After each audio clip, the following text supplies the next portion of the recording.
هذه الشيلة إهداء من علية وأم سعيد لأختهم أم فارس بمناسبة زواج ولدها فارس. ألا يا جموع الحفل هنوا السنافية بفرحة ولدها فارس، يا عسى الله يهنيها.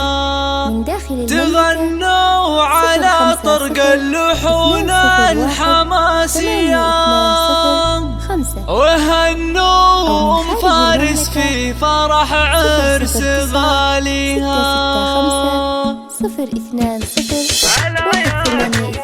ألا يا جموع الحفل هنوا السنافية بفرحة ولدها فارس، يا عسى الله يهنيها. تغنوا على طرق اللحون الحماسية وهنوا أم فارس في فرح عرس غاليها. ألا يا جموع الحفل هنوا السنافية بفرحة ولدها، يا عسى الله يهنيها. وفزوا لها وهنوا أم فارس الغلاوية وغنوا لها أحلى القصيد وقوافيها. سمو الحلا أم الوصوف المثالية، سليلة شيوخ سامية في حقاويها. ألا يا جموع الحفل هنوا السنافية بفرحة ولدها، يا عسى الله يهنيها. قريبة وفيها الطيب خصلة وراثية، وابوها على طيب الفعايل مربيها. واخوانها اهل الفعول البطولية فخرهم وهي عز الخوان وعزاويها. ألا يا جموع الحفل هنوا السنافية بفرحة ولدها، يا عسى الله يهنيها. ومبروك يا فارس تباريك مثنية، يا راعى الفعول اللي تنومس مباديها. فعولك على الجزلات ما هي بعادية، وفي قمة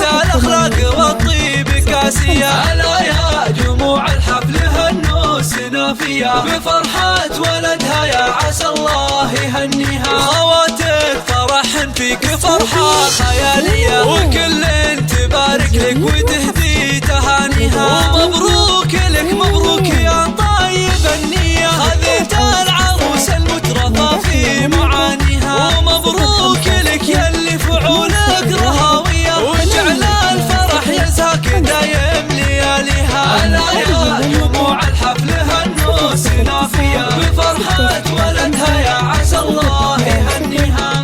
1820 5